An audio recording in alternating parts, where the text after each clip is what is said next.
Informohuni me Zhurma TV. Bëni subscribe për më shumë video.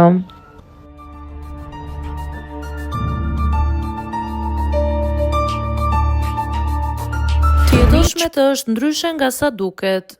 Dona nuk pendohet për sharjet kundra Mozës. Ish konkurrentja e fermës Dona ka folur për herë të parë pas largimit nga spektakli, teksa ishte e ftuar së fundmi në një emision. Ajo shpreh se eksperienca brenda fermës ishte krejt ndryshe nga mënyra se si është perceptuar jashtë nga publiku. Pasi del nga aty sheh shumë gjëra që brenda shihen dhe ndihen ndryshe. Jashtë komentohen ndryshe. Unë e kisha kuptuar veten aty që duhet jepja më shumë. Ish fermerja tregoi se natyra e saj e rezervuar ndikoi në mënyrën si u perceptua gjatë lojës. Unë nuk e kam në natyrë të përfshihem në debate apo të jap një opinion që nuk më përket.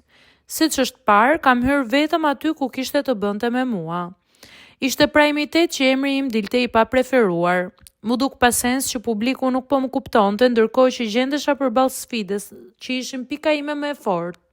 Durimi dhe energjia pozitive janë forcat e mia dhe në mënyrën time i kam treguar të gjitha.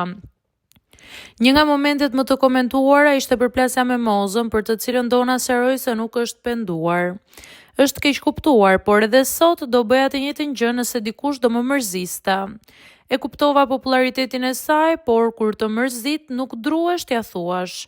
Moza është shumë personazh, të jetosh brenda me të është tjetër gjë, deklaroi ajo. Sipas Donës, problemi nuk ka qenë konkret, por më shumë energjia dhe qasja që Moza kishte ndaj saj në disa momente. Në studio edhe Albano e vlerësoi ish konkurrenten duke i thënë se kishte shumë potencial për të dhënë më tepër në lojë.